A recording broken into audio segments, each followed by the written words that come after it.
uma palavra que transforma. Estamos no terceiro dia de reflexão quanto à revisão da nossa alma, revisão da nossa vida, a partir da história do rei Josias. No ponto que falaremos hoje, Josias já conheceu a lei, já conheceu o livro, já reconheceu os erros que estavam na sua nação quanto aos comportamentos do seu povo. Ele se entristece, mas ele se posiciona em consultar ao Pai, ao Senhor, e o Senhor entra com a misericórdia diante da vida de Josias, devido ao seu coração sincero e humilde em buscar a Deus. Então Josias, ele, a partir daquilo que o Senhor já tinha falado com ele então resolve anunciar um conserto. Como consertar uma situação, como consertar uma rachadura. Ele anuncia, ele não trabalha sozinho, ele se encontra com as pessoas envolvidas para que todos participem daquilo que é necessário para consertar. Então no versículo 23, segundo livro de Reis, diz assim no versículo 2: E o rei subiu à casa do Senhor, e com ele todos os homens de Judá, e todos os moradores de Jerusalém, e os sacerdotes e os profetas, e todo o povo, desde o menor até ao menor. E leu aos ouvidos dele todas as palavras do livro do concerto que se achou na casa do Senhor.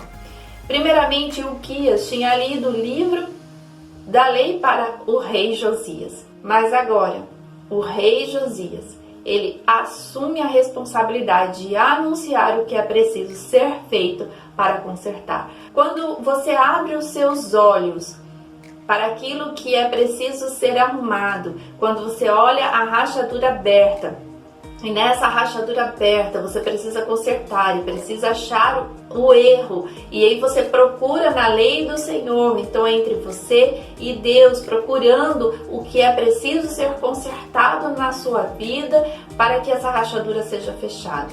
Quando você identifica, então você envolve todas as pessoas. Você começa então a se posicionar diante das pessoas que algo precisa ser feito. Então, entre você, Deus e as pessoas. E é isso que Josias faz. Josias assume a responsabilidade para ele, para anunciar. Assuma a responsabilidade. Por mais que você identifique que o erro que está acontecendo é por causa de um desvio moral de um integrante, por exemplo, da sua família, mas você precisa assumir a situação e fazer com que todos participem em sabedoria a partir de você, para que essa situação seja mudada, seja transformada, seja arrumada e a rachadura seja fechada. E é isso que Josias faz. Ele lê o livro. Você tem que achar, o Senhor nos diz para fazer desta forma. Vamos proceder assim, mas não é com força, é com sabedoria. Se o Senhor pede para que você reúna a família e fale, você tem que falar da forma como o Senhor deseja. Não é com acusação, não são com julgamentos, não são com palavras de ofensas, mas é no amor, a forma como Deus deseja que essa situação seja resolvida. É com o material que Ele quer te dar para fechar essa rachadura. Cada rachadura, ela tem um motivo, numa construção, por exemplo, ela tem um motivo de existir. E o material utilizado para fechar essa rachadura depende da causa raiz.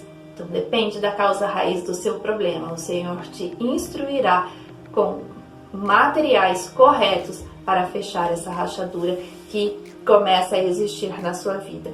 E no versículo 3 diz assim: E o rei se pôs em pé junto à coluna e fez o concerto perante o Senhor, para andarem com o Senhor e guardarem os seus mandamentos e os seus testemunhos e os seus estatutos com todo o coração e com toda a alma. Não é de qualquer jeito. Se você não acredita que a palavra do Senhor, ela transforma vidas, porque ela é uma verdade. Se você não acredita que Deus entrará nessa situação, se você ainda continua a murmurar, você já encontrou o problema, você sabe que o Senhor te direcionou para algo e você ainda murmura, significa que você não buscou a solução para essa situação de todo o coração e de toda a sua alma, de toda a vontade e sinceridade no coração. Então, quando ele reúne o povo e declama a palavra do Senhor e anuncia a palavra do Senhor. Ele diz aqui que foi tudo com todo o coração e com toda a alma,